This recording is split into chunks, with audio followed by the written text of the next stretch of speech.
If you've ever had a friend ask you to borrow a pair of pants because they've shit themselves on the way to your house, you've definitely come to the right podcast. We're Dylan and Joe.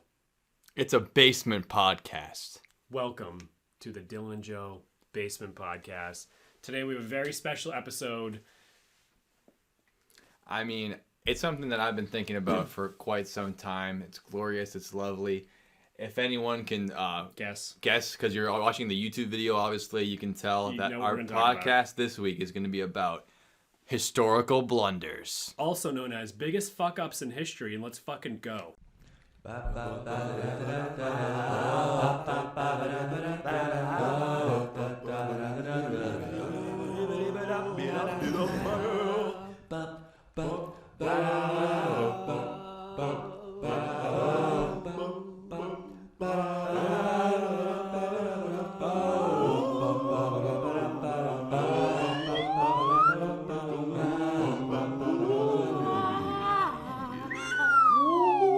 Let's rock it. Let's do it. Number one.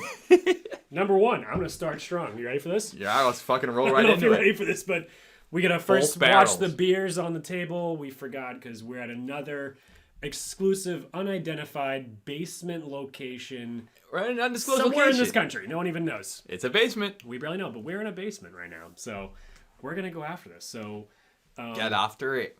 And I figured, I don't know, Joe, I figured I'd start with a blunder.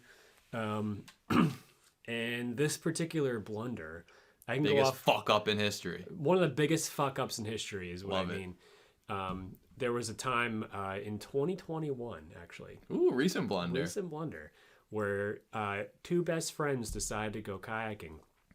I think I heard this one. Yeah, I know. Some people haven't heard this one, but It's worth telling. there are these two friends who decided to go kayaking, and the whole thing that they would do in the story in 2021 is they would park a car at the finish line. Sure. Two people, two cars. Two people, two cars, Sure. two kayaks, two paddles, two life vests, and you would Two park coolers. two coolers, 6 beers a person. There you go. And you would park a car at the end, so when you're done, you just get in the car and drive back up to the starting point. Bingo. And then get that car and pick up the kayaks. So Easy it makes peasy. sense. So so these two people decided to put a car at the end and then get in the other car that had the kayaks on it, drive up to the top, which is like 6 miles of water. The Aspet River, I believe. That's what river. Yeah. And then get in the kayaks. And the smart thing that one person decided to do was make sure they put all of their items in the car that stayed at the top. That way you won't lose them in the river. Oh yeah, they don't get wet. It makes sense. It makes perfect sense. Yeah, because then if you lose them in the river, you're not going to get them back. Never getting back. You know It's what I mean? bad. So it just makes sense. Hey, I'm going kayaking. Hey, is it cool if I leave my shit in your car? Yeah, absolutely. Why not? Makes perfect sense. Get it later. Neither party thought about this at all. Besides, oh yeah, just leave your keys in my car. I think one of them was much more to blame than the other. But there had to have been a sign off on this. Sure. Yeah, there was Like, a hey sign man, is it cool if I leave your keys in your car? Yeah, totally. Why not? Makes sense. Yeah. So then 4 hours later, They get to me and Joe the got to second car. me and Joe got to the other car. Dude, that was fucking sick, man. Nice fucking We job. hauled our kicked kayaks out of the ass. water, walked past a fucking electric fence and a bunch of Electric grass fence, bunch over of the shit, river. poison ivy, all those other things. And Got then to I the was like, car. oh, fuck. I was like, yeah, My car's locked. My car's locked and my keys are in your car. So 6 miles back. 6 miles up. So we walked After that whole kayak. getting drunk and kayaking Walked down a the river. whole way. And we walked the whole way back because Joe left his keys in my car to make sure they didn't get wet. Right, and they didn't get wet. They didn't get wet. They didn't lose them. They were fine, and we got back up to the car, and man. then it was all good. So Brutal. that's the first blunder that I have on my list. I don't know what you've got, but Strong start. Strong start. I don't know if I can follow that. That's a big fuck up in history. Changed the course of history for some people. yeah. Mm-hmm. Yeah, and just for the record, that's the second time that's happened to me. The first time it was in February or something, and it was almost -1 degrees out, and we were At least it was summertime when we walked, so going through ice it chunks. was a pain in the ass. And but- and when we called my friend Mike's wife to pick us up, it was dark out, and she was in Woburn, and we were in Andover, and you can imagine how that phone call went. She was thrilled. She was very excited on like a Saturday or Sunday night to come get us while we are dying of freezing hypothermia, and we didn't give her any other option. Like, if you don't pick us up, we'll die. So you gotta come get us. You have to. So this has happened before, and it will happen again. Guaranteed. Hopefully not to me. Because it's always smart to make sure your keys stay dry and do whatever you gotta do. Yeah. Well, you don't want to lose them. Yep. Yeah, for sure. Yeah. Well, rolling right along the list, I had another nautical themed one. Let's throw it in there. That's pretty good. This one's pretty famous. I remember this, Mr. Raymond drilling this into our heads in a history class. Can you tell our guests who Mr. Raymond is in case they're from Arizona? Yeah, of course. Mr. Raymond is a teacher at Hudson Catholic High School. He was a large, redheaded man, much like myself, with a severe balding issue, but you couldn't tell because his comb over was so long. He had a comb over? That he would... Oh, my God. You got to get on the page, I can't man. ever... You don't think Miss Raymond's a redhead? You're thinking of Miss Wentworth? Oh, Robbie shit. Raymond's Oh, my dad. God. Sorry. I was thinking Mr. Yeah. Oh, yes. Yeah. Mr. Raymond. Yeah. He was definitely a redhead. Yeah, for sure. Yeah, comb over. So I thought you meant comb over was the toupee. It's not. He just combed over the few hairs. Yeah. So he grew his hair on the Homer side Simpson, wicked long, so that when you comb it over, you could still tell he was bald, but it looked like less bald because he covered the middle. Ask you, it sounds pretty hard to get old, right? Oh, it's got to be. Imagine that. You're a good-looking redheaded chap, and then one day you're like, you wake up in the morning and you look at yourself hungover in the mirror and you go, 300 pounds. You take the 12-inch side of hair on this side and you flop it over the top. Flop it over. Jesus, man. Yeah, man. So he was the athletic director, but my mom told a great story because he was there for so long, one of the major long-term teachers there at Hudson Catholic, that my mom actually was going to school while he was a teacher there too. And she tells a great story of I believe it was a softball practice because it was outdoors. Super windy day. He had a full mohawk going because his comb over was blowing in the wind straight up. So it was all bald and then one-sided mohawk of his scraggly comb over head. And he's trying to grab all the bats and shit. That's great. Oh, man. So he used. So is that the second fuck up? So that was a huge fuck up. That's a huge fuck up. Just to comb over. No, the main fuck up with him, which is also glorious, is that his wife, Robbie Raymond's mom, was a nun who left the convent to bang him and have kids, and now they're a happy family. But I gotta tell you, I couldn't resist either. Yeah, if I saw Mr. Raymond rolling up there with that beautiful rosy cheeks of his and that smooth talk of his. What year was the Spanish Armada? 1588. That was our call and response for that. You had to know that one. Mr. Reed, I'm under the impression that you were distributing hot sauce throughout the cafeteria. And this is a violation of things, so I'm going to keep that hot sauce on my desk until June of 2006. And at the end of the year, you are permitted to come in here and retrieve the hot sauce. But until then, there is absolutely no reason to come into my office. And that is all I know of that. Yeah, I only had to go in there. I did get my hot sauce back and a free T-shirt from the Undertaker tell Hot the Sauce story, Company. Because you wrote to them. I did, yeah. I said, hey, it was the Undertaker hot sauce, and it's super fucking hot. And they're based in Western Mass. And I said, hey, I'm a freshman in high school, and I got really into hot sauce. You guys are fucking sick as shit. And I went on it was such an old school website, and this is 2006 or 7, right? Oh yeah, it's like MySpace era website. Yeah, exactly. And I wrote into them and said, hey, here's my story. And they're like, you're the goddamn man. Your first, I was late all the time to detention, but your first legit, you did something for detention was because of that. Right. And I got a free T-shirt with the Undertaker logo and a signature of the owner. They signed it, so fucking cool. And then that laid on this guy's desk all year, and then me and a couple other kids at the end of the year went to his office and took it back. It's awesome. Yeah. I was gonna say I've only been to his office 3 times. The last time was just to pick up a bunch of pins because the school was closing down, so they gave out a lot of pins to everybody. Mm-hmm. Maybe they just blew the rest of the budget. Be like, here's a patch, here's a bunch of pins for all the sports you played, whatever. The first time was signing up for sports. The second time was the best time because it was the time I got kicked out of a baseball game and then I wasn't allowed to play in the next game. Did you play ball? Yeah. Play ball with me then. We must have been on the same team in freshman year. The old alcoholic was the coach? No, I played sophomore year. Oh, damn, because I played freshman year with the old guy who was... G. Yeah. Yeah, Mr. Giuliani or whatever. He drank behind the dugouts. Yeah, he had the Poland Spring bottle full of vodka. It's good stuff. Yeah, I don't know what you guys as listeners have had for coaches, but that's what a good coach is. They yell... He didn't really yell, but he would talk to you in very thick alcohol breath, but that's what a good coach is. Oh, hell yeah. That's all I've had for coaches. No, he was my coach too. But I don't remember playing with you though. We must have played together. I played freshman year. Because I had G as my coach too, but I thought I didn't play with. No, never mind. Because you'll remember the story if you were there. Yeah, it's okay. Yeah, tell me. Yeah. Tell us. Maybe I did play freshman year. Anyways, I think it was a sophomore year. Anyways, so we're playing baseball. It's the time I had to go to Miss Raymond's office. We're playing against a team. We're a shit team, but we had a lot of fun. We didn't take it seriously at all. I really only cared about basketball. It was the only thing I was good at. I was terrible at soccer too, but they cared about soccer. We must have been really, really good because Joe's 5'8", so yeah. So to be fucking really good at basketball and 5'8" means you're fucking hot. It's the only thing I was good at.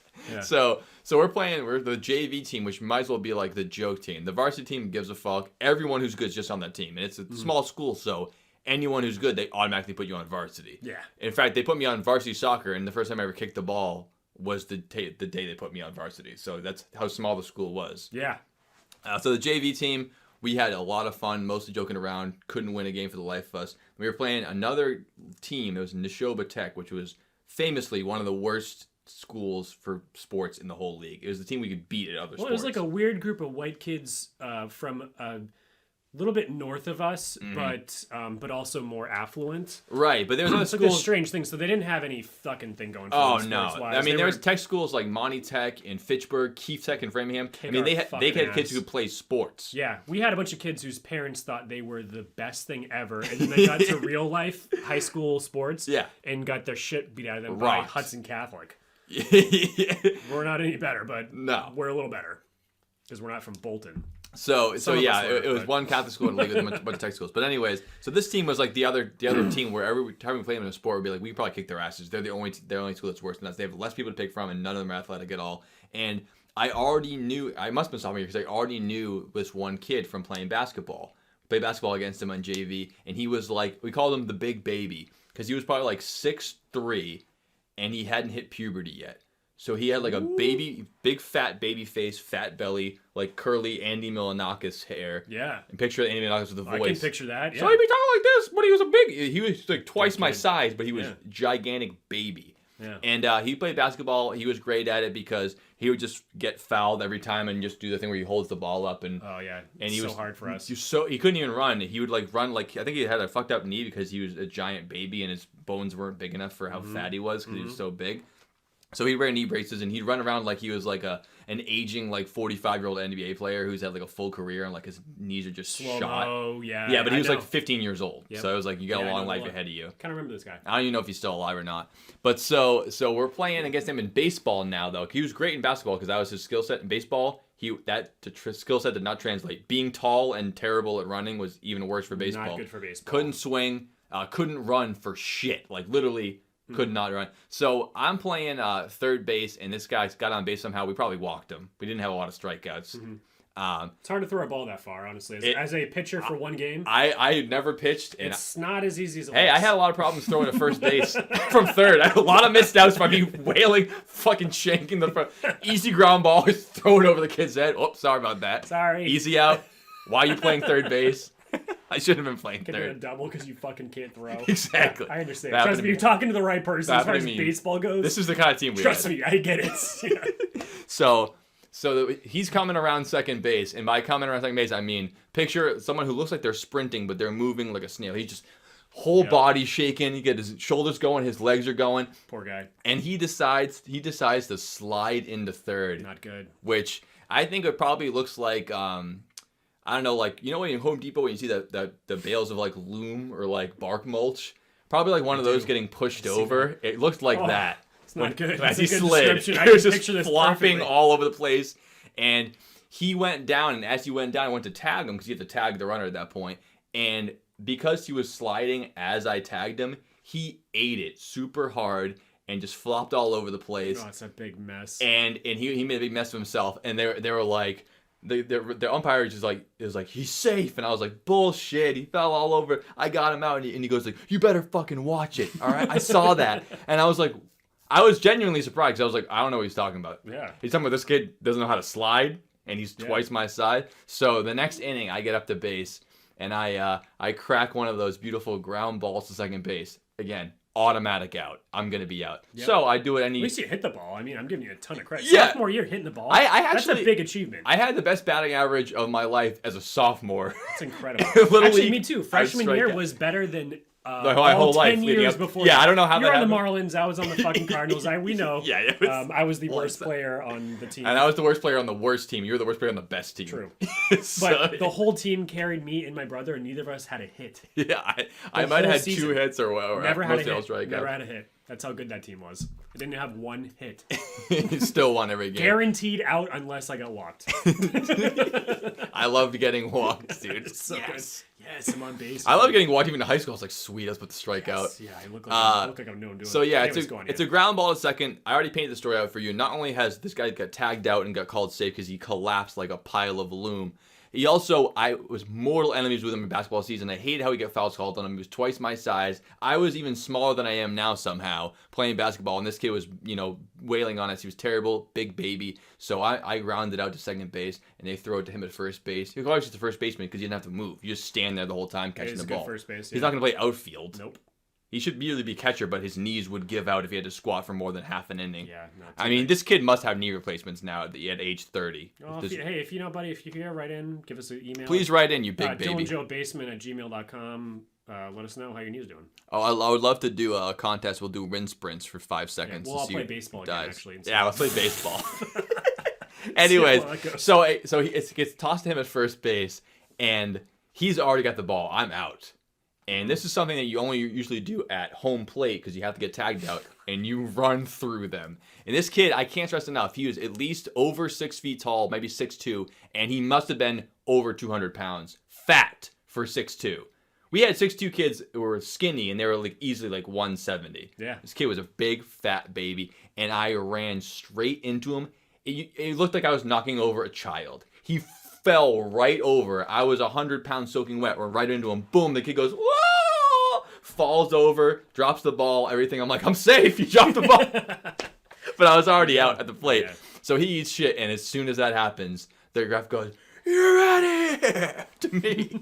I'm like, what? He goes, "You're out of here. I warned you." And I go, "Are you kidding me? He's twice my size. Look at him. He fell over. You think I can knock him over?" And the guy goes, "Get out."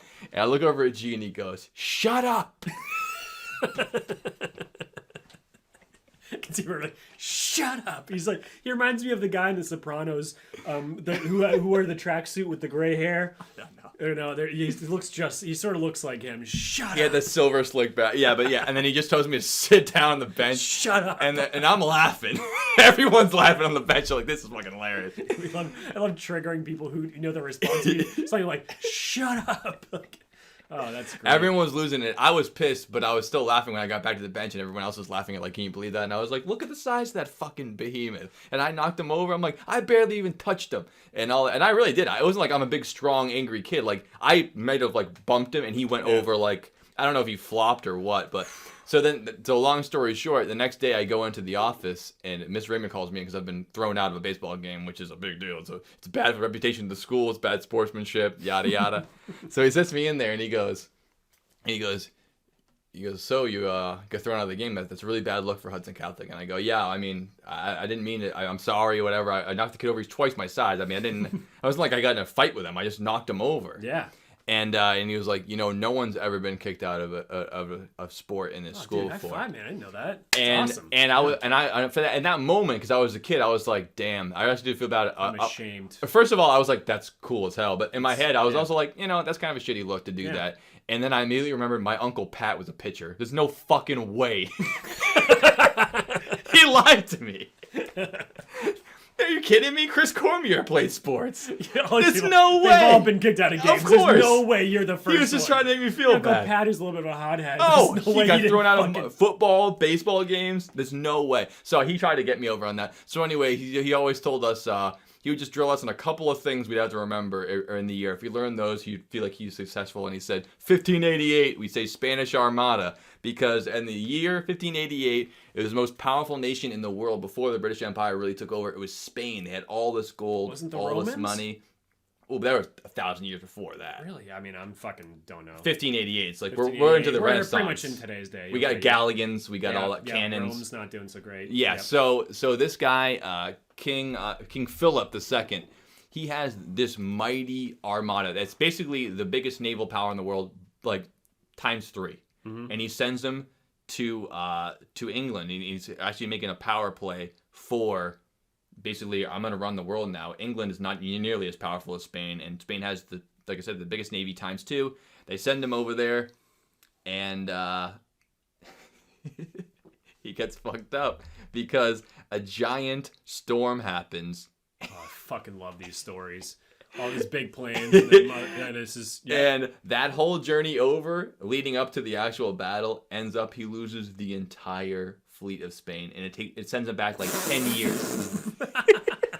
Whole fucking thing's gone. The whole fleet gone. Yeah, no, it's over. It's gone. The most legendary is the biggest fleet ever assembled on planet Earth, and boop, you're gone. 1588. Gone. The Spanish Armada in that tale is the date isn't to remember when it succeeded. It's when the entire thing went fucking 40 fathoms deep to Davy Jones' locker. All in one day. All in one day. See ya. Sorry about that. Oh, that's a great one. 1588. 1588. I'm glad I know that now, and now I'll never. Now you guys and we will remember that now. Won't forget that. So. And don't ever get kicked out of a Hudson Catholic baseball game. Yeah, exactly.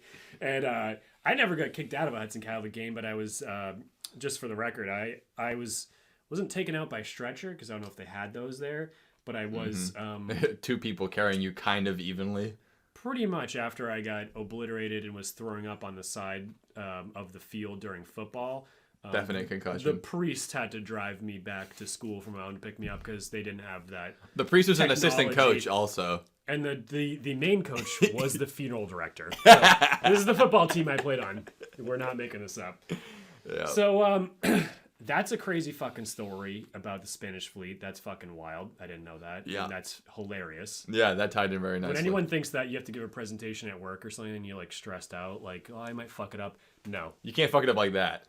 There's no way. And you also can't fuck it up like this because this is a whole different story. So all-time fuck-ups. All right. So 64 years old, Mad Mike Hughes 2020. Anyone know Mad Mike Hughes? No. His last name is a hint. Hughes. Is related to Howard Hughes? Definitely not, but he has the same name. Spruce and Goose he is an aviation aficionado. All right, well, I was pretty close by just blind guess. Yeah, so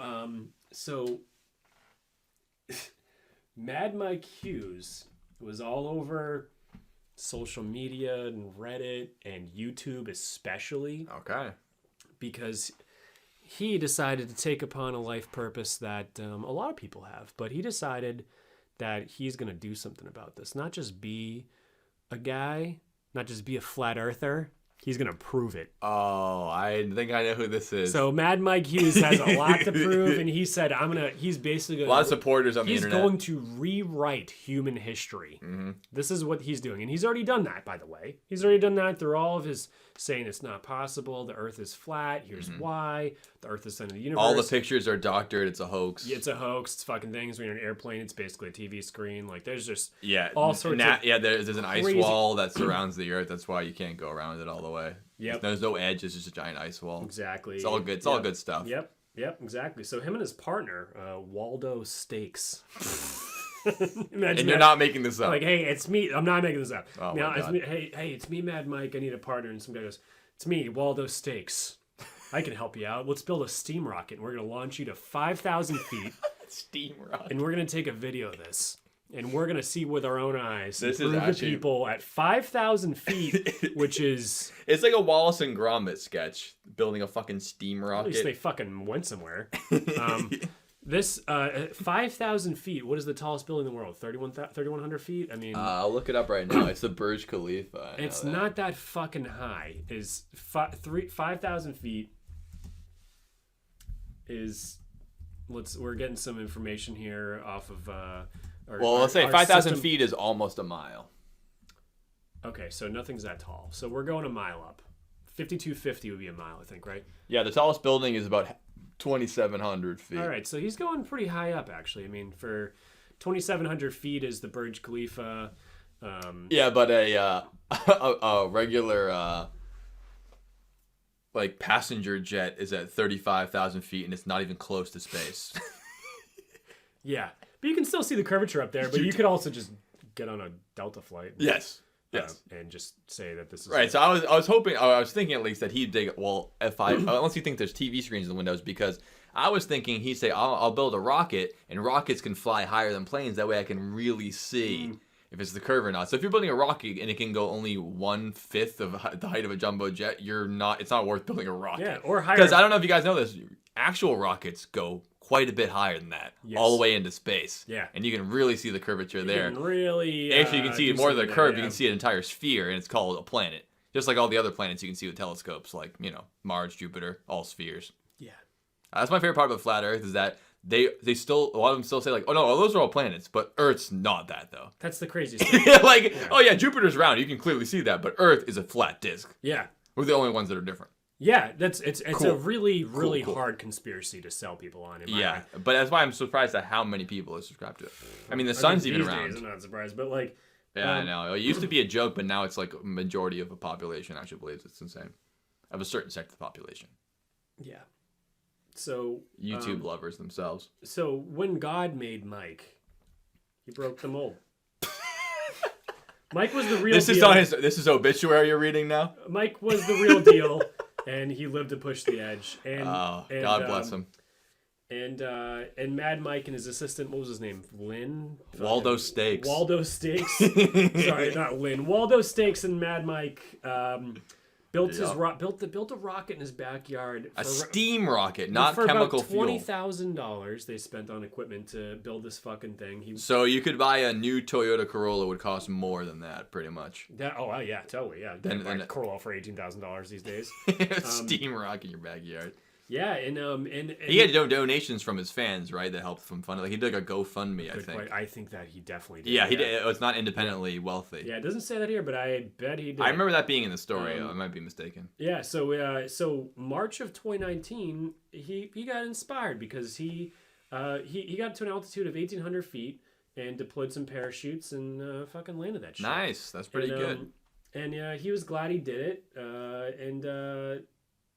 He said that he landed pretty hard. It was hard to get out of bed the next day, but he can get to go home and see his cats that night. So he's fucking pumped. That's good. That's All's good. Yeah, and exactly. No matter how the story goes, which I don't want to spoil anything, this guy definitely had balls. You have to give that to him. I give him to sit in a homemade steam rocket and go 1,800 feet up and be like, these parachutes are going to deploy. I'm going to be all set. Yeah. Balls. Not brains, but balls. Definitely balls and definitely brains too. But his whole brains idea to design it. Yeah, I mean, you can't be stupid. I couldn't design to it. Do that. And he planned on just blowing the fucking world out of the water and saying, "Hey, here's real footage." But that's the thing. He's so smart that he can build a steam rocket and he's got the balls to fly it. But he's too stupid to realize the Earth is round. It's such a weird dichotomy. The other thing, just saying, I mean, do you have any videos I've seen of like people putting GoPros on rockets from Walmart? No, but I've seen them with weather balloons and they go up like 20,000 feet. Weather balloons go to 130,000 feet. I mean, those fuckers go way up there. Right, but with the camera footage, I don't know if I've seen. Oh, like the YouTube guy with the GoPro and the Lego guy. Yeah. So those go way up there. Yeah. They probably go even higher than that. Yeah. Yeah, exactly. Right.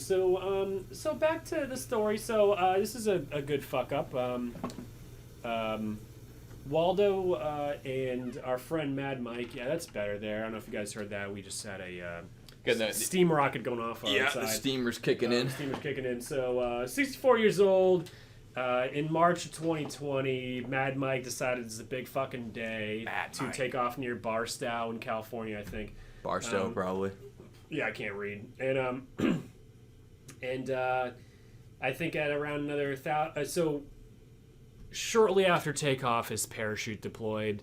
Ooh, that's too early. About 1,000 feet and fell to earth and died. Oh boy. So, another martyr for the cause. Yeah, of the pretty big fuck up. That's one of my. He never saw the curve. He never saw the curve, but he died in with honor, trying to prove flat Earth, and we respect him for that. Yeah, you know what? Fucking crazy person. I respect him more than. And it's a joke, but it's not a joke. This is a funny conversation, it's but funny. it's not. But he's a badass motherfucker. Yeah. I give him a lot of credit. Cheers to you, Mike. Yeah. Well, I mean, yeah. If you do a drag race into a brick wall, you still have balls, but I mean, you're gonna die. But yeah, no, I respect him basically more than 99.99% of all flat earthers, so I got to give it to him there. Yeah. He said, "Hey." He actually said, "I'm gonna go for it. I'm gonna fucking go for this." Me and my And he didn't take the easy way out. No. He could have just blogged about how everyone's wrong and how no one can prove it. A lot of people with conspiracies, they say, "I don't see the proof. You prove it to me." Even though they don't know about making claims, you have to back them up. You can't just ask for proof. But we know what he did. He says, I'm going to find the proof. I'm going to build my own steam rocket. Yeah. And I'm going to fucking take parachutes and fly myself back. Launch myself in the fucking Mike space. Hughes and Waldo Stakes, who probably was beside himself. Yeah, huge bummer. Bummer. But it was a big fuck up. Big fuck up. It was a real,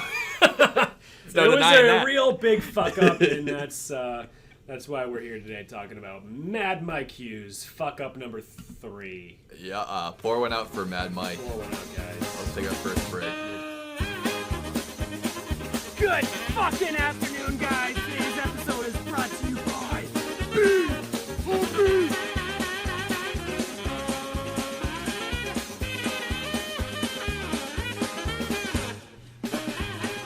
Welcome back, Jill and Joe. We're the Dylan and Joe Basement Podcast, second segment. We're in our historical blunders, or Dylan's better title for it, history's biggest fuck-ups. I'm rolling into my next one on the list, which I had to mention just because it's the first thing I thought of when I thought of fuck-ups, and it's another thing that was drilled into my head growing up, talking about history class, watching documentaries, and especially my grandfather talking to me about history, which is one cardinal rule of military. You know, there's always things like,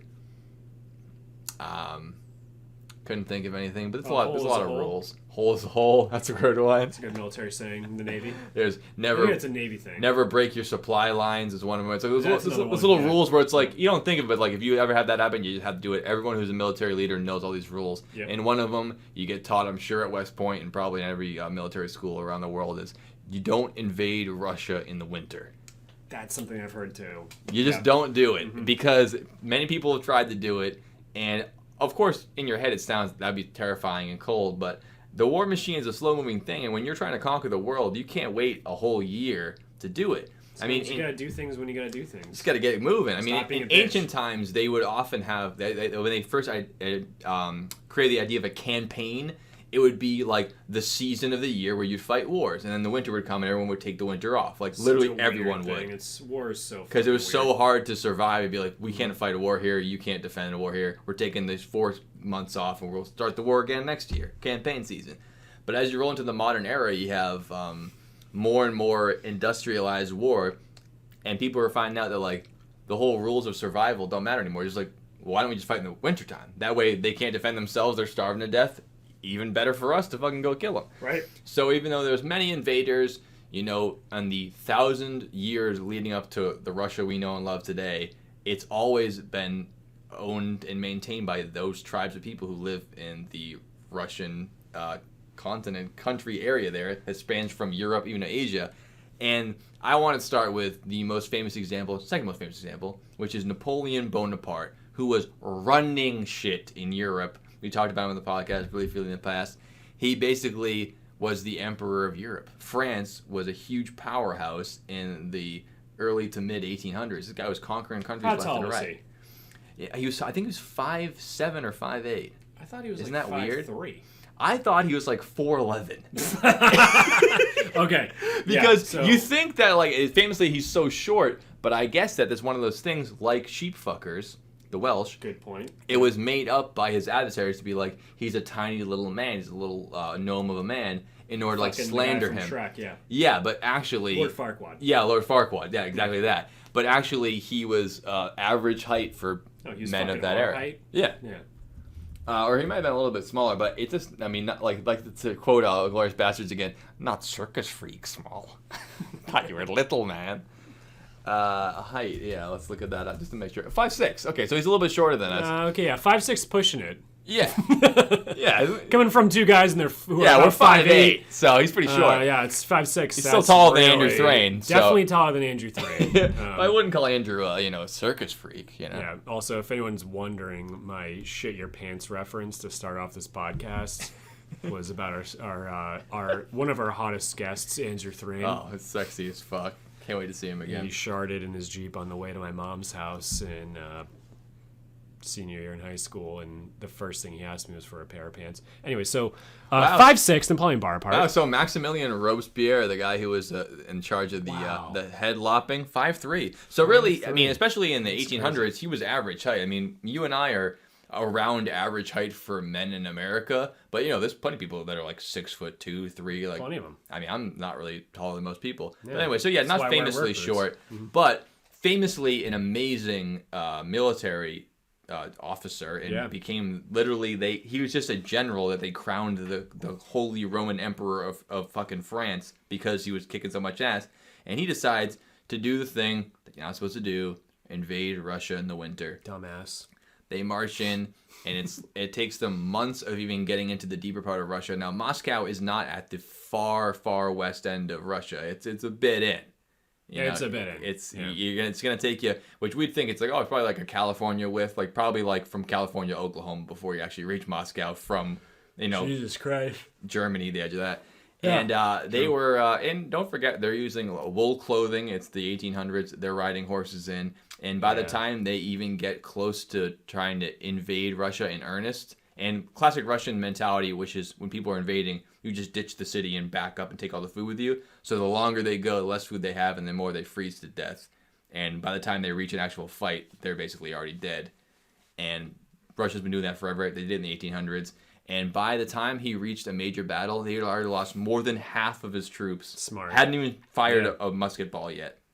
And it was so dire that not only were people freezing to death and dying, they were starving to death because there was no food around. So they were slicing off pieces of the horses as they rode, and they'd stay fresh because of how cold it was. But they wouldn't kill the horses because then they wouldn't be able to take the food with them. So they were just riding the horses and cutting off pieces of the horses that could barely feel it because they had frostbite, and just eating horse meat as the horses were still alive in order to survive. And he went trotting back to France, which I don't remember the exact number, but something with a quarter of the troops he led out with, and not winning one victory against Russia. So Russia did the classic thing of sit back and watch him lose. The guy who had conquered almost every nation around France in some difficulty, but he was running shit, didn't even get one victory in Russia. Don't invade Russia in the winter. Yeah, no. About 100 years later, another guy tried the same thing. He had an internal combustion engine and the most powerful war machine that actually threatened the entire world. That was a guy by the name of Adolf Hitler. And as Nostradamus calls him, Hister. And he did the same thing. They had a lot more success by winning battles, but same problem. It's cold as fuck. It's really cold. Supply lines are breaking down, and Russia was willing to let all their citizens die to win. And that they did, and that they won. Yeah. Don't invade Russia in the winter, man. Yeah. But one person did invade Russia in the winter and was successful, and it was all the way back. Of course it fucking was. In 1200. You kidding me? It's Genghis Khan. Genghis fucking Khan. He is the ultimate all-time winner of battles. Slaying chicks and winning wars in the winter. And Genghis Khan, big fat motherfucker. So he was actually one of the only armies ever to invade Russia and be successful. He didn't conquer the whole nation, but it was part of the slice of the world that gave Genghis Khan the largest, if you don't count the British Empire and modern-day America through our economy, the largest empire in world history before the British Empire. Genghis Khan. Fuck the Romans, nope. Spanish, no. Genghis Khan had the biggest one. What do you think? Half of us are related to Genghis Khan? Is that the truth?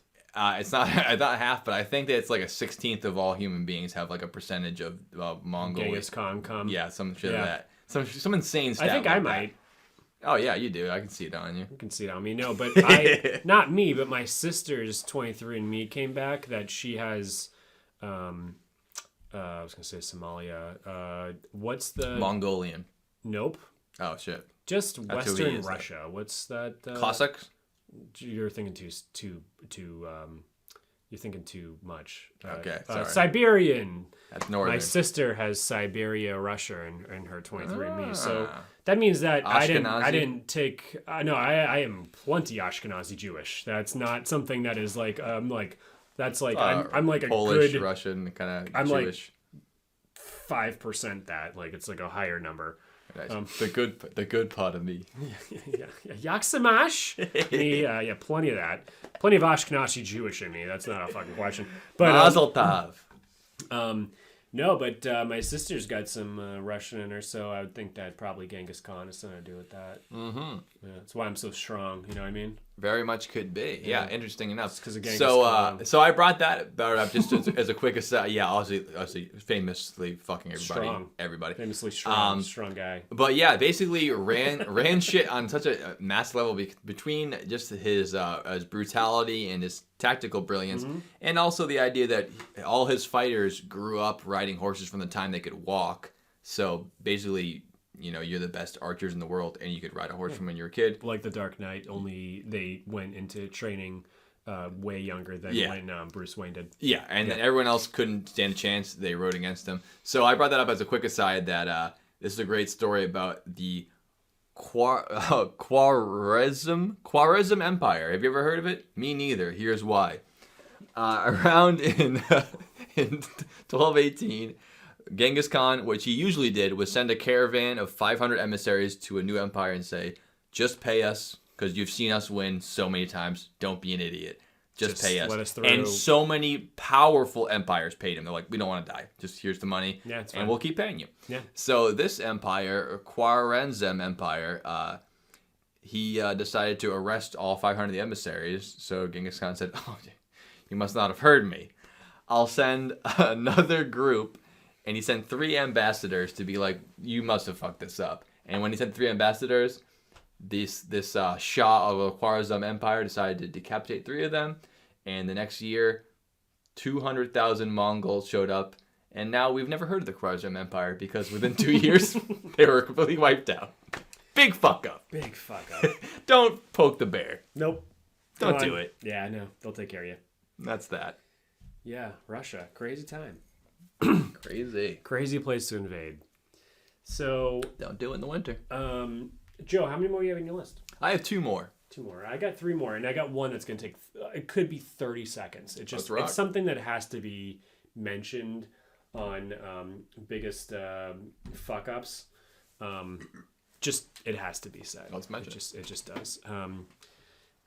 It's like if some of you guys sold your AMC right now. You'd fuck keep holding, up. diamond keep fist. holding, big ape or whatever they call them.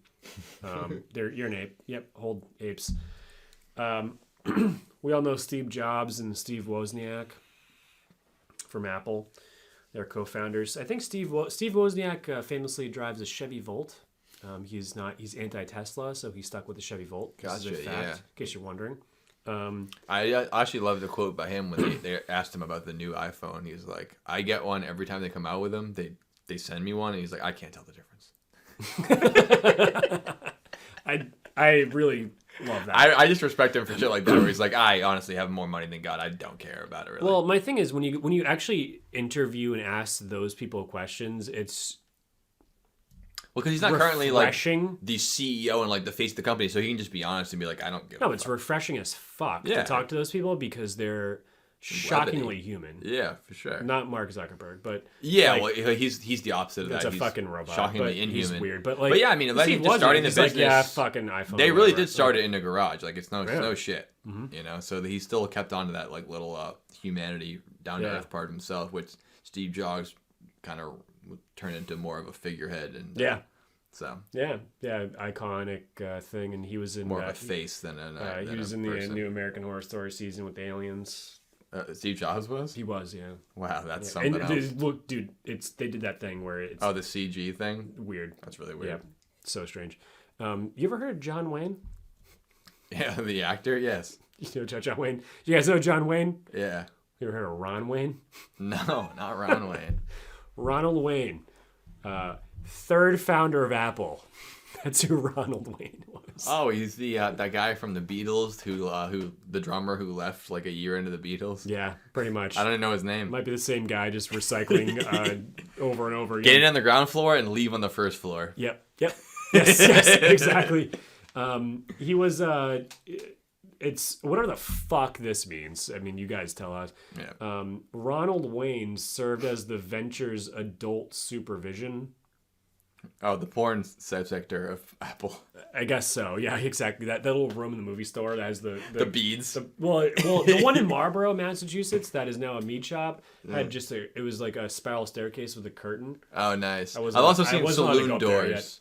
Saloon doors are nice. Yeah. God, beats the days of going and just get your porn in. I do remember looking at that as a kid and being like, what's in there? And my mom's like, those are the movies for adults. You can't go in there. And I was like what do you mean I was thinking adults? It's like Mortal Kombat and stuff. Like, it's just real crazy movies in there. Yeah, I had no idea it was crazy shit. It was Backdoor Sluts 9 the whole time. Backdoor Sluts 9. But like so many of them. Like, and the thing is, I mean, I don't know about you, but I haven't seen any of those movies been released on any of the late night movie directories. No. Yeah, how come no one's like, hey, here's a whole collection of all these things? Maybe that's how I'm going to make my money. I'm going to go find all these and then upload them. As the thing is, like, there's no money there. I can't even imagine how going to, like, adopt a video. How funny they are, definitely. Adopt a video and, like, scrolling and going to the bees by myself. Walking through, doing the thing where you're like, like just picking it, and then you bring it out and you walk to the front, and you slide it up and be like, this please, the one. And then they have your name, they have your ID and your card, so they can charge you for it. And then you come back next week and go, there's very nice, thank you, and it's paused exactly when you were done watching it. You know what I mean? I mean, I cannot believe people did that. Oh, dude, this was I would never do that. Time. I mean, I'd probably do it. I don't know. I guess I would if I lived in that time, but like I mean, if you couldn't pay me to do that now, I'd be so weirded out. But I'd be like, it's fine. I don't know. You ever buy condoms? It's totally different. I don't know. If you buy condoms, it's awkward, but you're like, I'm gonna have sex with somebody tonight. It's gonna be awesome. True. But that one, you're like, still I like this particular. I'm kind of into this. I'm gonna be jerking it to this later. That's true. This exact one, and you have to stand there with other dudes, just like like bumping, and you also, excuse me. That one's fucking awesome. It was so good. Dude, fuck that. Dude, it was so right. I mean, good. The internet really did change everything. It really did. But so tell us about Ron Wayne. Oh, anyways, sorry, Ron Wayne. We got a little off track there. This fucking guy, so basically he was provided administrative oversight, which means he didn't do anything. Yeah. And he was given 10% of the company. Which would be worth, let's figure out how much Apple's worth today. Oh, it's $40 billion. Wow. Sorry. All right, I'll get to this. So, which was, at the time valued for $800, which is before, let's say it's pre-revenue or whatever it was. So I have the numbers, Joe. So gotcha. So he said 2 weeks later, you know what? Fuck it. I need to go to fucking.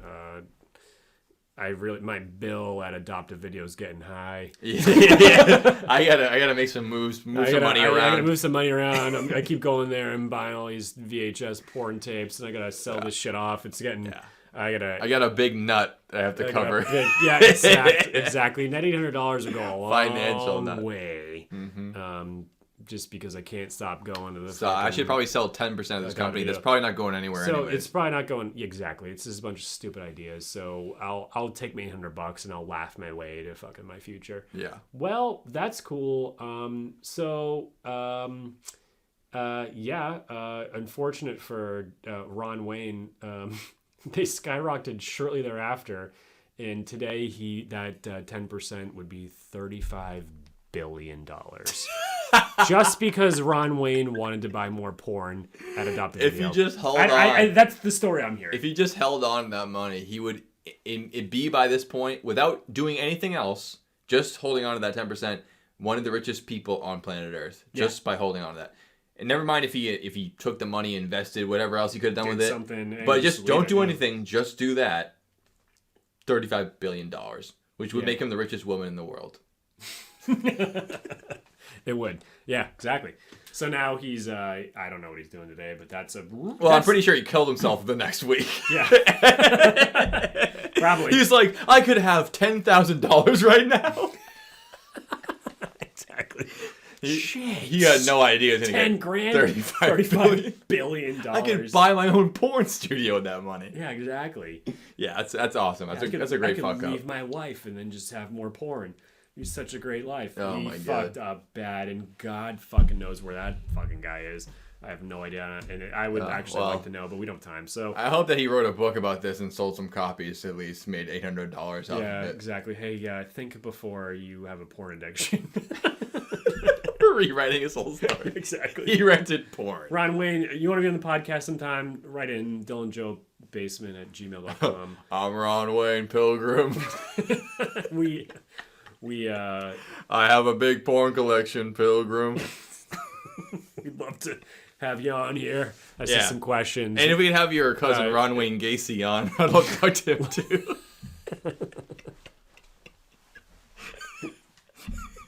Ron F. Kennedy also had a problem with sex.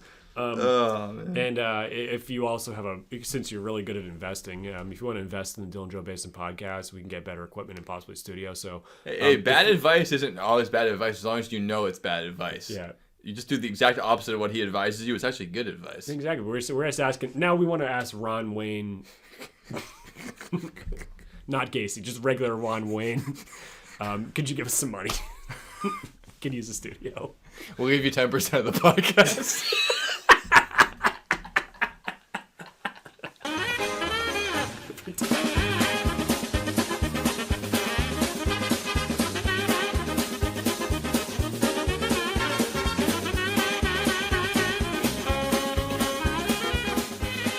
We're back. And we're on our next set of biggest fuck-ups in human history. Biggest fuck-ups. We got a couple more rolls of the dice for you guys. This is one that I learned about a couple weeks ago that is one of my inspirations for thinking of this idea. I'm like, I wonder how many of these are actually around here. And this one is a war that I've never heard of, much like the last empire we last heard of, which is... It's what? What is it? It's the Anglo-Zanzibar War.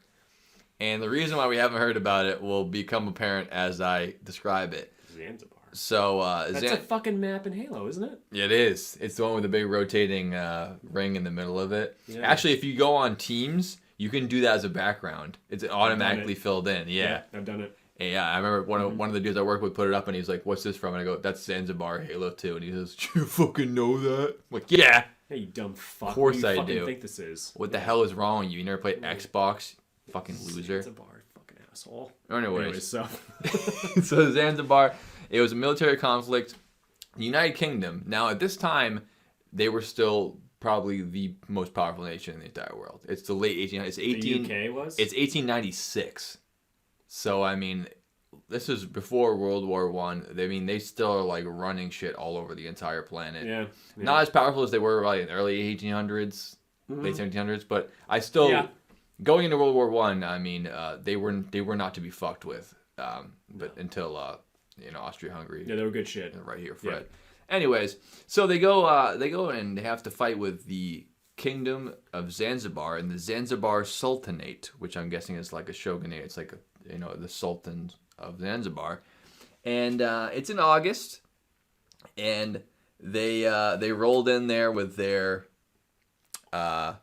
warships and their army and their whole thing, and the Sultan of Zanzibar was in there in his palace, and he had his harem of ladies there, and he's like, "We're not going to bow down to United Kingdom," and instead of doing the thing that so many nations did, which is, "Yes, here, we'll have the tea for you ready in the morning, and you just do whatever you want there, England." They proceeded to bombard Zanzibar for all of 38 to 45 minutes. Historians aren't exactly sure how long it was.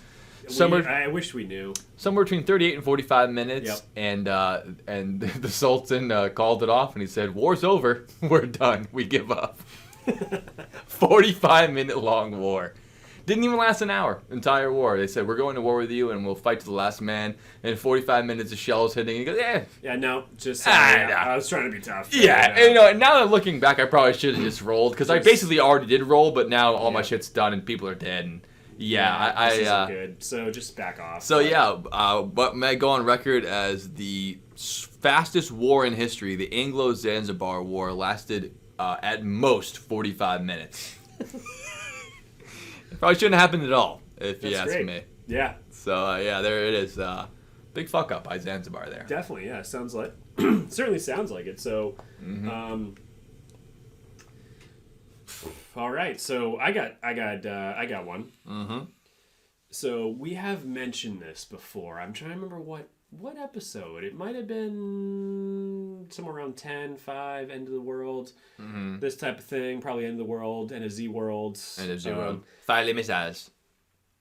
So, the United States Air Force in NATO, and SAC specifically, and if Strategic Air Command. SAC is exactly, yep. Strategic Air Command. Great movie, by the way.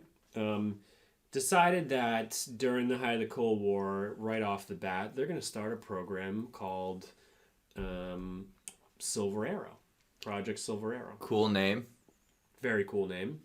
Good for killing werewolves before gunpowder's invented. Absolutely. Maybe that's where they got it from. Uh-huh. So what Silver Arrow did, and if you guys don't know or remember, is multiple points in the northern hemisphere, we had starting with B-36s, and then ultimately ending in, I guess, the B-47 Canberra, and then the B-52 bomber aircraft. Bombers flying out of SAC headquarters outside of Omaha, Nebraska. The head of the SAC. Head of the SAC, yeah. The SAC was there. And I've been there. The base. The base of the SAC, where everyone knows it's where you're supposed to measure from. Base of the shaft, not the SAC. That's a whole different thing. No, you do base of the. Don't you do this? You do base of the SAC twice around the balls, and then right up, and that's how big your dick is, right? Really? Okay, yeah. I guess I'm measuring around. Yeah, that's why I'm 13 inches. Wow. Yeah, you go awesome, base of the SAC twice around, and then straight up the top, and then that's how. Yeah. Oh, that's pretty cool. I know that. All right, for you guys who don't know, that's how you measure your dick. Yeah, mine's 13. Yeah. 13 inches. Hi, Mom. 13 inches is pretty cool. I've seen it too. It's pretty sick. Yeah. It's huge. Oh, there's also, you can do a water displacement where you drop it into a graduated cylinder and you see how much the water level rises. You gotta be rock hard, though. You do it by volume. Yeah. That one's a little more complicated. The scientific method. Yeah, there's a lot of procedures there to make sure that does work out. Yeah, I mean, you're not fucking around. Yeah. You know, you gotta get an accurate measurement. Yeah, like and obviously, like a boat. Yeah. You measure aircraft carriers and displacement. Yeah, of course, yeah. You can do penis size too. Double blind study to make sure everything's accurate on the up and up. Witnesses, a lot of things. It's 6 to midnight. It's very important. Yeah. So something like that. Either way. SAC. Yeah, I forget the name of the Air Force Base in Nebraska, but I've been there. But it just says like home of SAC. Anyways, you can see on the left when you drive west, and isn't it that one building that's in Nebraska? No, Nebraska's actually pretty cool. I didn't say it wasn't cool. There's more than one building there. Oh, is there? In the whole state, yeah. Shows how much I know. Yeah. No, one of my favorite places. I'd live in Omaha. Mm-hmm. I think you'd like it too. I bet I would. Yeah. I trust you. It's pretty fucking sick. You can go have beers at like an old mattress factory. It's pretty sick. Mattress Firm. No, pre-Mattress Firm, because that's a drug ring. I hate that place. I've never even been in there, but the idea that they have the balls to call it Mattress Firm and they'll like get it because it's a firm mattress. But not everyone wants that, so it's a weird thing. Exactly. It's like saying like. But then they're calling it like a firm, like a law firm. It's like saying well done hamburger is the name of the restaurant. It's like, well, not everyone wants that. That's a perfect analogy. Because it's like it's well done, like we do it well, but it's well. Yeah, like but Mattress not Firm. Everyone wants that. Exactly. Holy shit! You pull that out of your ass. If you like medium rare, you go. I don't want to go to well done hamburger. You know? There must be a place called Rare Burgers, though. I bet there is. Sure, there is. Could be Nebraska. Hey, Omaha steaks. Well, steaks, which I've had in there, not that good. Anyways, got them mailed to me one time. They're not that great. Yeah, that's what they're famous for, right? Like shipping them out to you in the mail. Omaha steaks, you mail order them. Yeah, it's some weird like '60s bullshit. Like, I got a steak from Omaha, Nebraska. Yeah, you like subscribe to it for a month. Yeah, they fucking sucked. I cooked them on an electric grill that someone got for free at work. It was fucking bullshit. Anyway, so this isn't about steaks. It's not about Waldo steaks. I mean, they might have had some steaks. I mean, B-52s have a whole bunch of places to eat and shit. Yeah, but Waldo Steaks was the guy who helped the Steve Rocket. That's right. Wow, we're all coming full circle here. We're really closing the loop.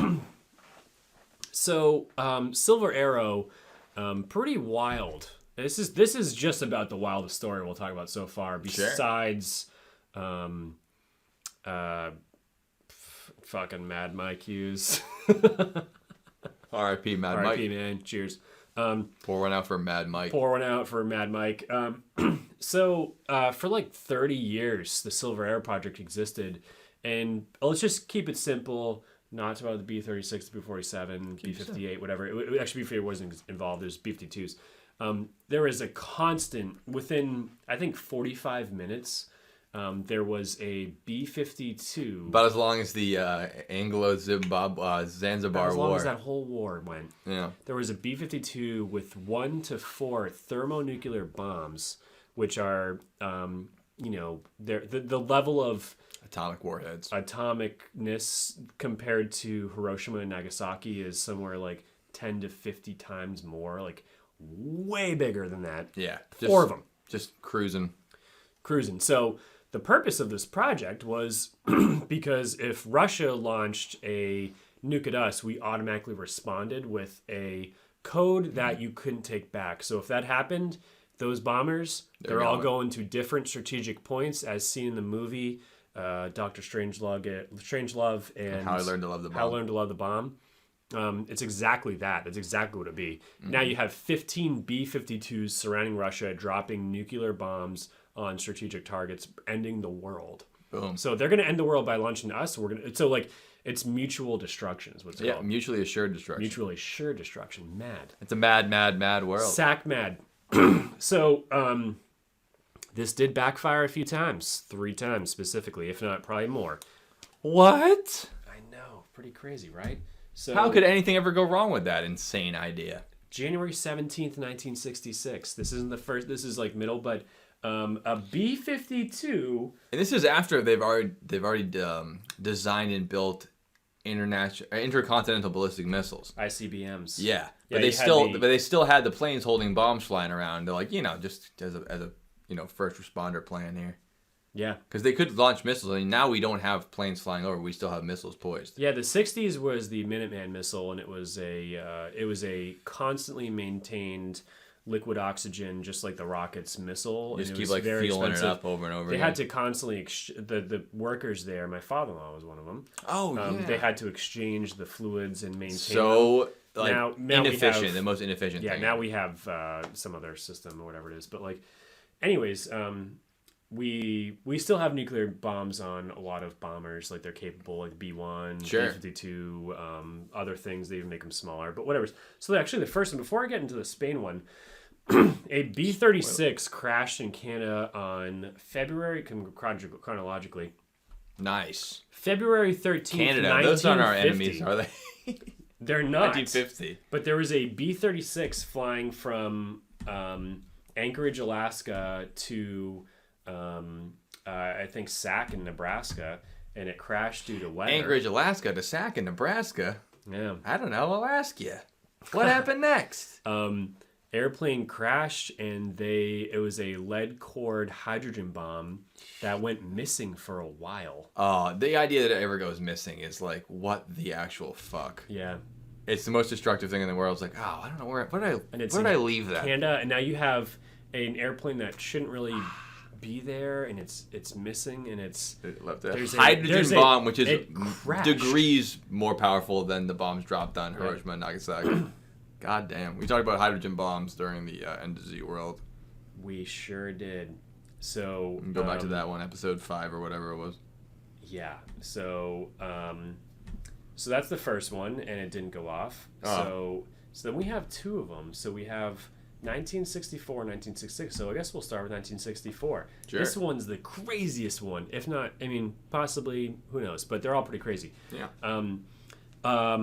Near us, there's an Air Force base called Westover near Springfield. Yeah. And it's where like our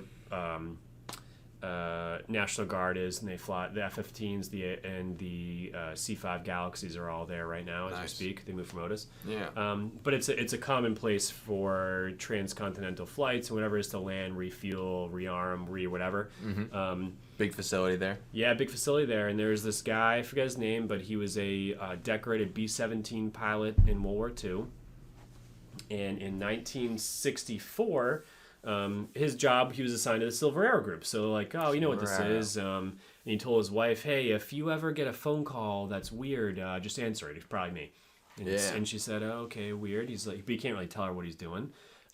He flew these missions. He flew Silver Arrow missions. He flew from like somewhere on the East Coast, like Washington, D.C. or Massachusetts or wherever it is. They'd fly up the Atlantic, around Russia, Iceland, back. It's a lot of fuel. Yeah, but they would do it. And he and this time he was actually off duty, but he was called upon because there's a B-52 with 4 thermonuclear bombs on it at Westover, Massachusetts, sitting there. It needs to go to Washington, D.C. for repairs with bombs on it. Don't take the bombs out. Nope. It needs to be repaired, but you can make it to the dealership. Mm-hmm. Basically, let's do things. Or you can't leave the bombs here. Yeah, you can't just leave Massachusetts just sitting on the runway. Just put him on the plane that needs repairs. So they said, hey, can you come back for real quick and then just fly do this like 2-hour flight to DC. Come on. 1 hour flight, whatever it is. You're in, you're out. It's a nor'easter, so just we love nor'easters. Nor'easter. I smell a ghost ship coming on. Yeah, snowstorm bullshit, thing for Massachusetts, but just it's not a big deal. You're gonna be to a huge fucking airplane. Let's just take off. It's only an hour flight. Go have a good time. Those props will keep spinning when those nor'easter winds are blowing through. Yeah, props. They're jet engines, my friend. Oh, my bad. Yeah, this isn't a B-17 anymore. We're on a B-52. We're jet engines here. But he's the best there is. He can do this. We'll put the picture up, of course. 45 minutes after takeoff, maybe an hour tops. He's over Pennsylvania, and severe, violent turbulence breaks off the tail. Cool. Yeah, cool. Very cool. Cool. Even if there's nothing on the plane, it's already a disaster. Never mind the 4 nuclear bombs on board. This isn't good. Jesus Christ. So, and actually... on its way to the nation's capital. Exactly. So it started hitting turbulence in Pennsylvania, and around Maryland, air traffic control heard, Mayday, Mayday, Mayday, Buzz 14 is bailing out. Buzz 14 was the call sign. Yeah. And bailing out means everyone start driving away from the location they're going to crash because it's going to be changing the entire landscape pretty soon. Yeah, the whole East Coast is going to get blown off the fucking face of the fucking continent. You're about to have a beachfront property there, Pittsburgh. Yeah, exactly. So he was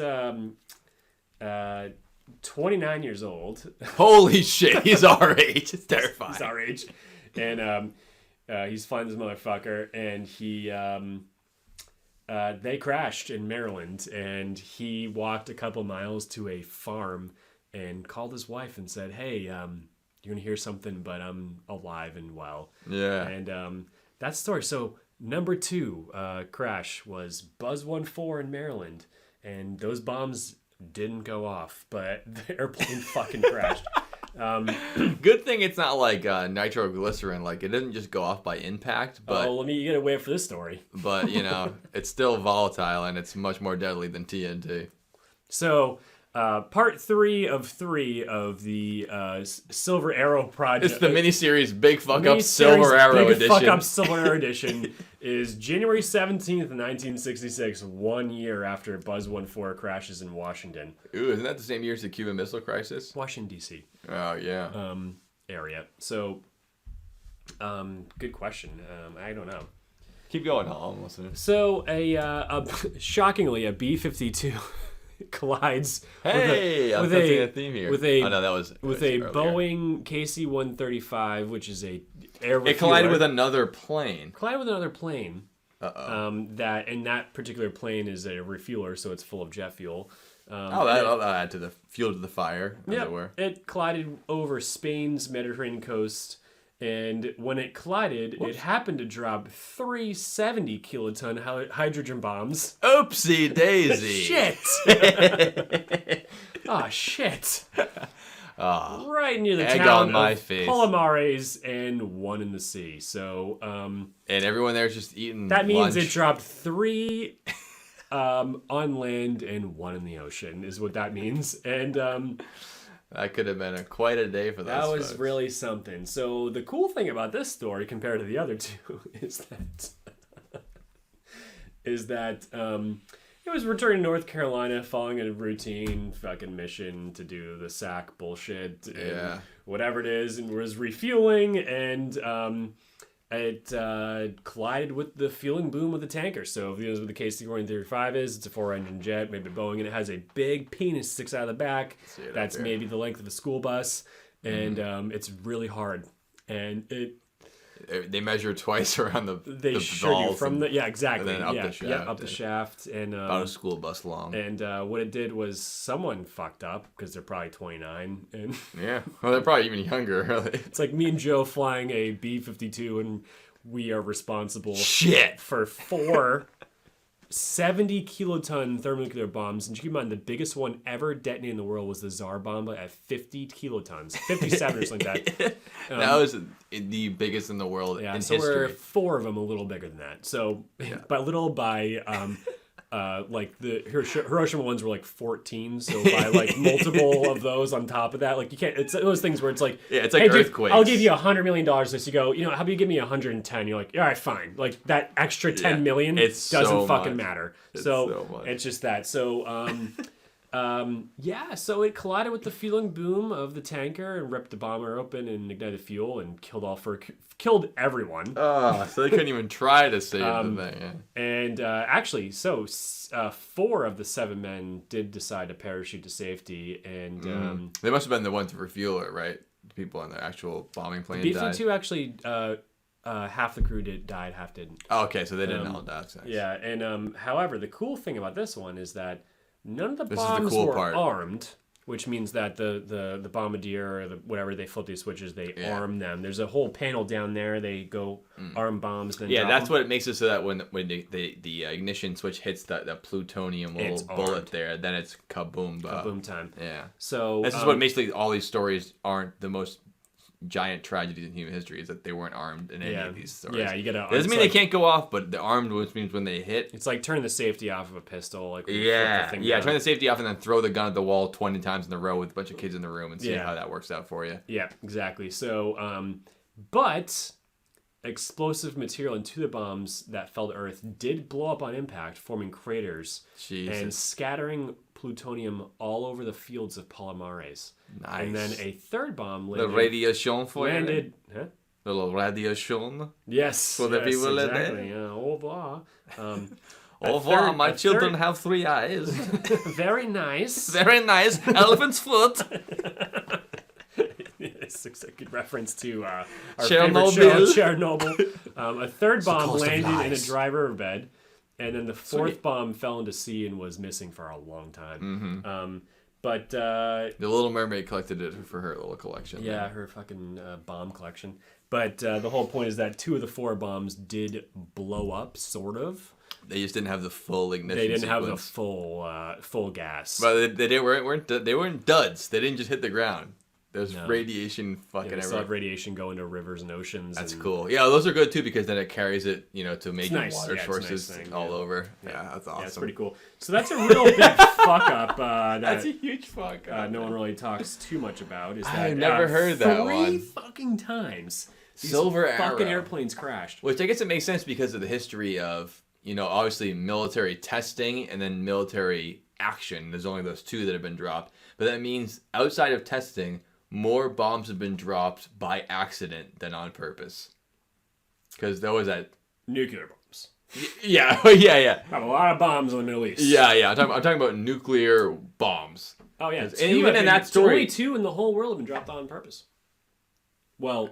But there's testing, Testing, there's been a lot of testing in the Midwest and in the Pacific Islands. Right, yeah. From us and then Russia. So as I said, outside of testing, a lot more have been dropped by accident than on purpose to kill people. Yeah. Because all these ones. 12 specifically. The B-36. And these are just one thing. I mean, I bet Russia's dropped a bunch by mistake, too. Yeah. Oh, probably even twice as many, Well, fucking probably still dropping those things by accident. Yeah, whoopsie daisy. It's down the fucking stairs. They're carrying it like a fucking old Looney Tunes cartoon. Yeah, exactly. Bung, bung, yeah, like Roger Rabbit. They put their hands in their ears like they don't want the sound. It turned to dust immediately. Little candle wick burns their hair. Yeah, something like that. Yeah.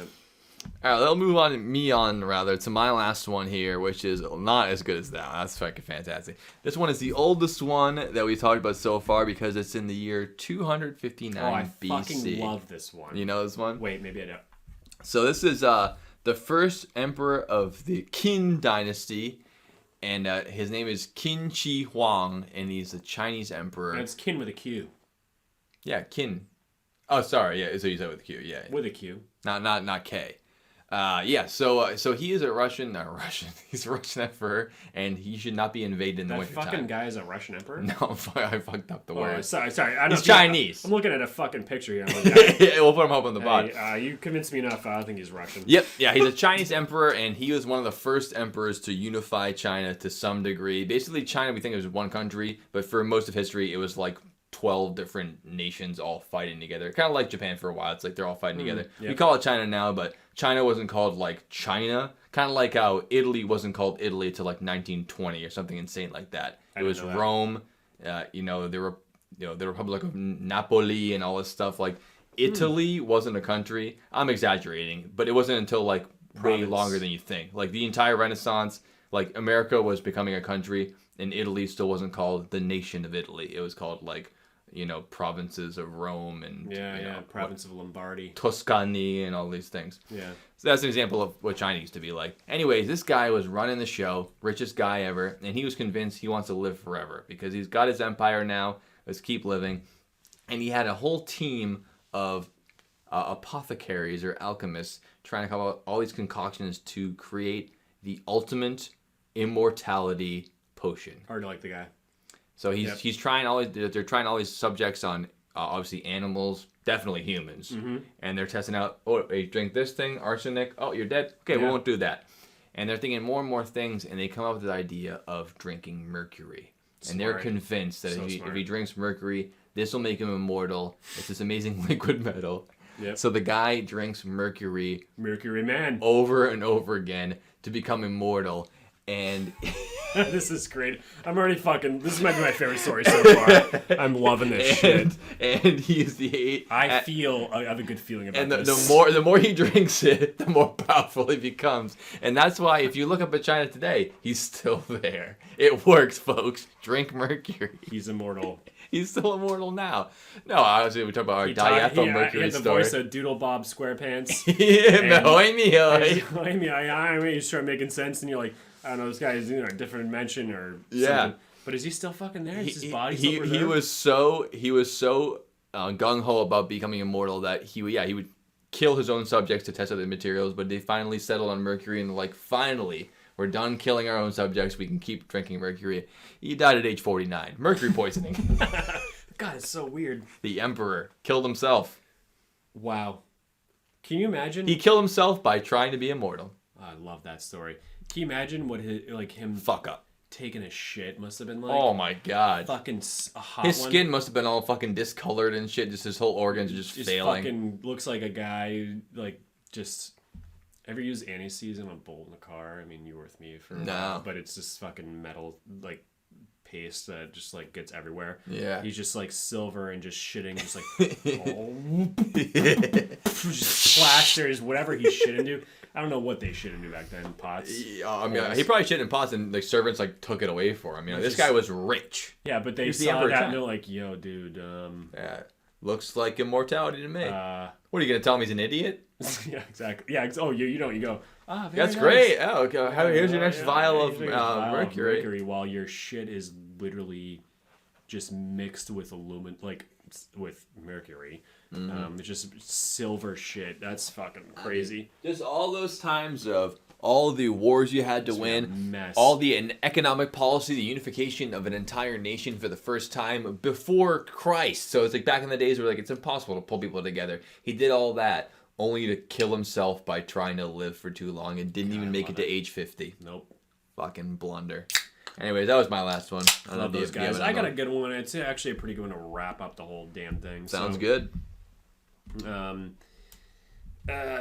Yeah, no, this is a good story. So, let's find it real quick. So, all right. So,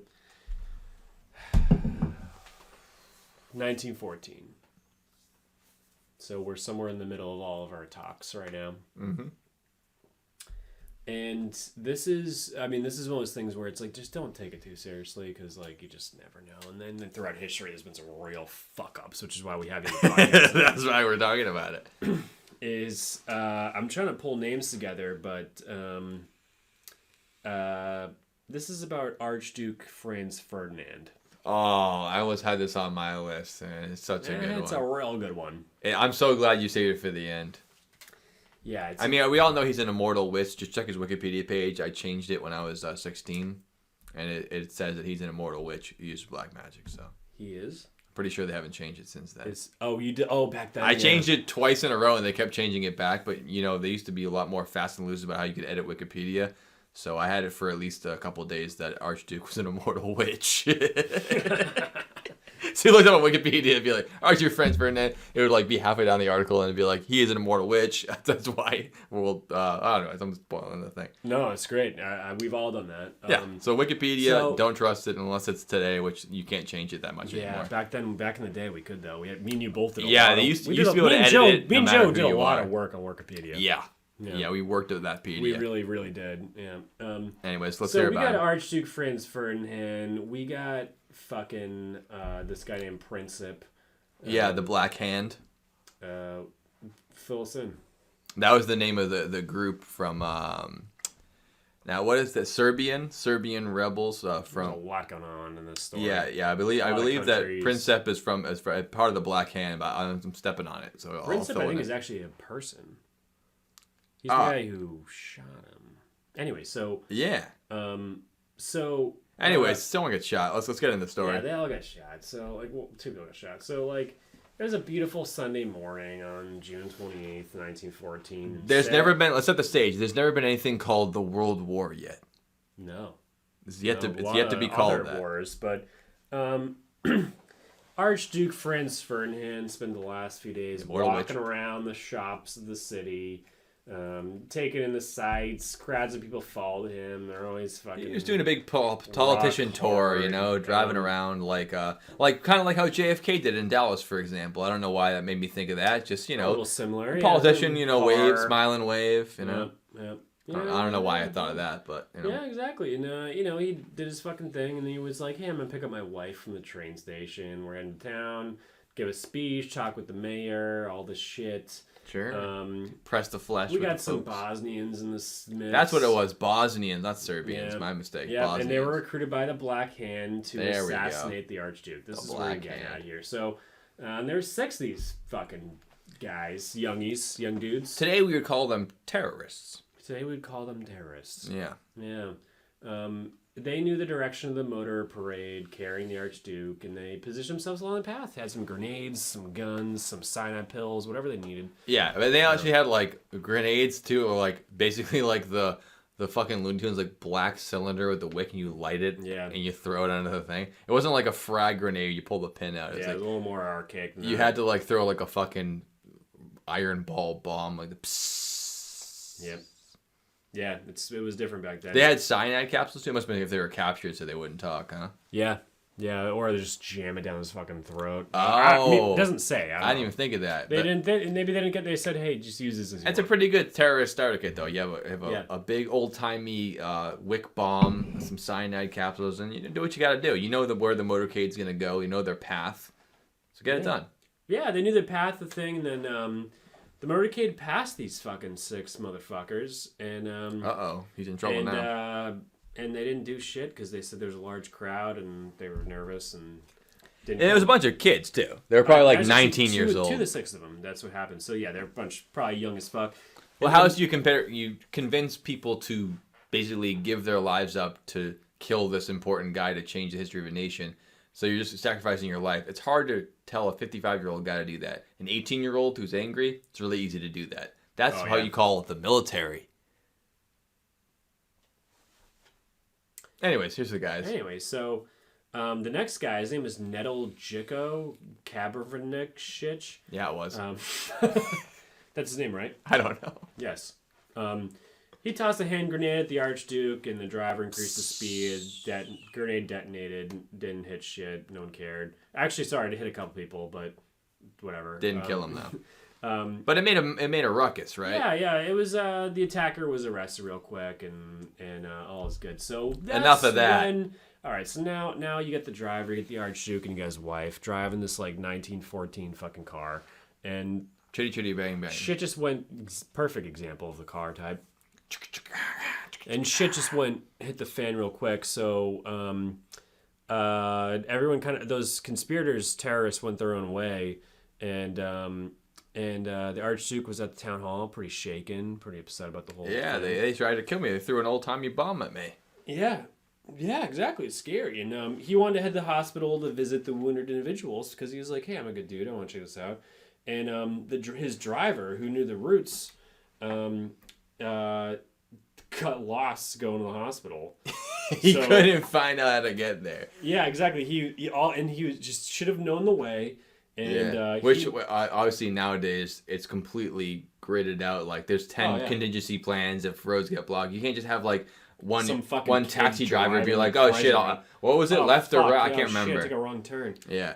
So I don't want to step in your story here, but if I'm not mistaken, a couple of those members of the other supercell of these assassins decided that still around, right? Decided, it's a wash. We didn't get it done, but I can grab a bite to eat. I'm a little bit hungry.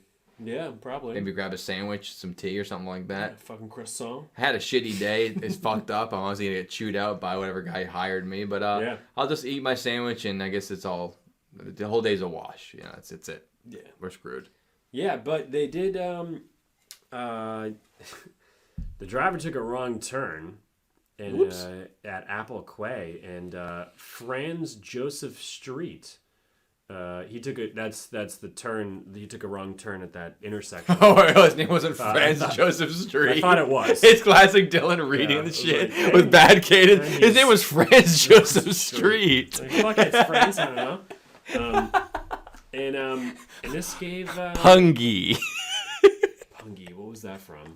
From the Exorcist one. He's like, in the name of the Lord, Pungy. Oh no, wait, she didn't say that. She said, I'm going to sleep on your couch. I'm mad at you. Shit's so good. So, there was a 19-year-old there left out of the crew of 6 who said, shit, fuck, he's coming here now. Like, yeah, he was in the middle of fucking eating lunch thinking that this operation's over. He was at a fucking cafe. Yeah. I've been to those cafes. Yeah. And then he's like, oh, the whole thing's fucking over. It's a wash. And then little does he know, looking out the window, that's the fucking guy right there. Right there. And then it stopped. The car stopped in front of him as he was trying to correct his mistake. It fucking stopped. He said, it's like a silver platter for history. He was like, you gotta be fucking kidding me. I stopped to go get a fucking latte because I was going to go try to kill somebody. And then the car stopped. No, they already given up that point. The actual car stopped in front of his fucking cafe. They literally were like, you have to do something. It's right here. He's like, oh shit. So he took a deep breath, walked up to the car, and shot Archduke in the neck, and then shot his wife in the stomach and said, okay. Nailed it. That's the fucking story. So they both died before they got to the hospital. And that's the story. And that's how World War I started. Big deal. A fuck up of a fucked up assassination. Some Serbian fuck, a 19-year-old Serbian idiot who's been or they're Bosnian or whatever. He's just motivated from God knows what reason. Yeah, screws it decided to fuck up a botched assassination. The driver can't find out where to go. I'm gonna go to this porn store and have a fucking talk. Yeah, and in the middle of that he goes, "Isn't that?" The guy was supposed to kill? Fucking shit! They're parked like they're frustrated and doing a U-turn in front of us and they're stopped. Wow! I kind of have to go. I'm gonna run there. down. He ran up to the car and just went bam, bam, 2 shots, done, and then World War I started. Rolled into the most deadly war to have ever happened before that point. Yeah, millions of people between the ages of fucking 17 and 26, all dead.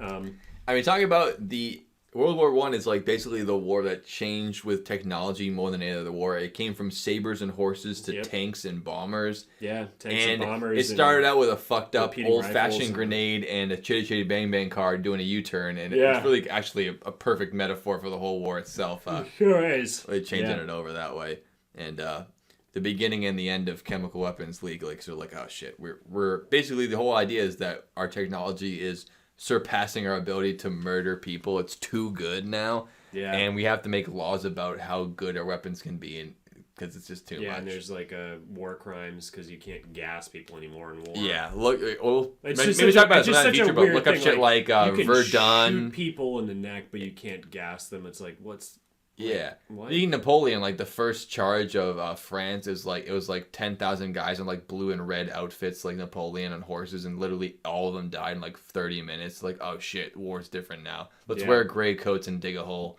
No more running in with the flags and the fucking colors. We're gonna run and do our charge. Now it's trench warfare and everyone's dead. It's a fucking mess. So, besides, we didn't talk about modern day wars and shit, because those are a fucking messy shithole of depressing. There's plenty of modern fuck ups too. A lot of them, if not, there could possibly trump. There's some there. But these are more. There's some wars that might have been started for no reason at all. That might have been fuck ups too. Weapons of mass destruction. For oil and you know, we know. There's a lot of mistakes. We know that. But we like to stay on. Keep it more interesting. Yeah, you guys know. We like to keep it fun and light, like the beginning of World War I. Yeah, some guy taking a wrong turn because he's at a porn store. He was an immortal witch. Latte at a fucking restaurant. I just love it. It reminds me of like the Always Sunny scene where they look across, then they just kind of like the face they see each other. And they like look up. He's just like drinking a fucking latte. He's like, is that? It's like, shit. Isn't that the guy we're supposed to kill? Yeah, we're on some like wicked back end shitty street. What the hell are they doing here? Guess we're gonna go kill him now. It was a good opportunity, and they did. Oh man, I mean, imagine that if there was like they were shooting at JFK in the grassy knoll, both bullets missed. It hit one of the bystanders in the shin, and JFK is like, "Let's go to the hospital and visit them." And they're like, "No way, Mr. President. We needed to go to the airport." And at the airport, when he's on the can, the guy next to him in the bathroom is like, "What the? Holy shit! Is that him?" Well, I guess I was just taking a shit.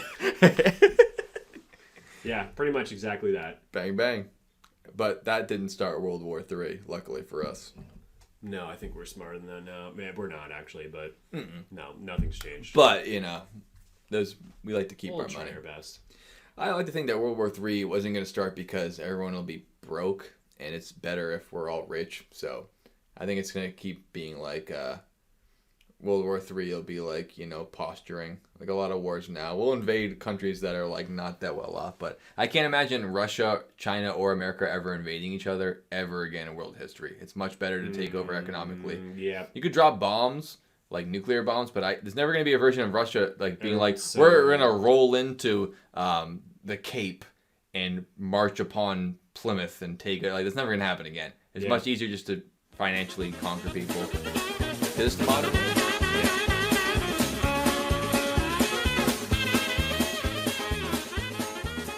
It's just a different world. Yeah. So there's a good note to leave on. Big fuck ups. I guess my final thoughts. Fuck ups, yeah. Feel like this. There's been huge blunders in history. They're funny to think about because it's like all these weird things that could happen. Because we usually hear about the successes and the perfect matches. You don't hear about the strikeouts. You usually hear about the home runs. Yeah. But they have happened, and they will continue to happen. And funny enough, some of them, like the last one we talked about, happen to be such a small event, small fuck up, but have gigantic implications that not only change the lives of millions of people, but the actual course of history. It's weird. Things work like that. Yeah, my 2 cents is that sometimes larger influences still have small fuck ups with small implications compared to what we just talked about.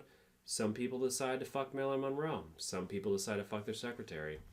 And the outcomes is the same. Said it's funny. So, but sometimes it's not. So that's Dylan Joe Basement Podcast. Monica Lewinsky!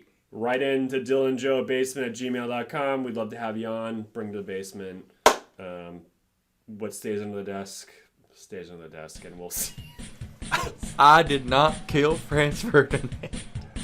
We'll see you guys next week.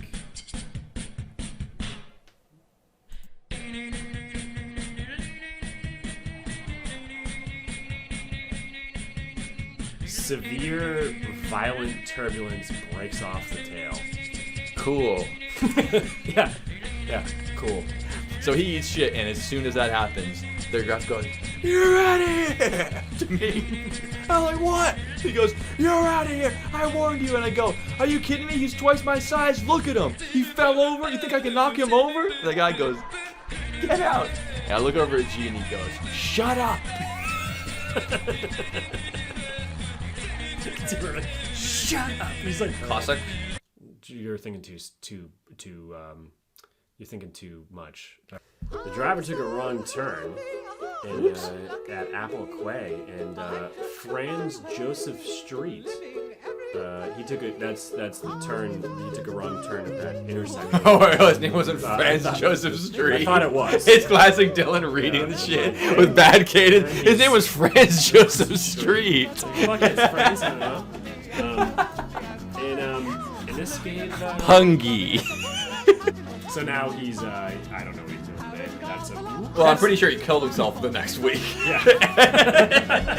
Probably. He's like, I could have $10,000 right now.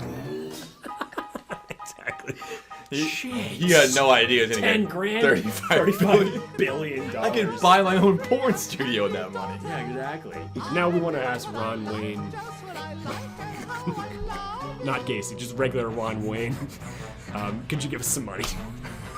Can use the studio. We'll give you 10% of the podcast.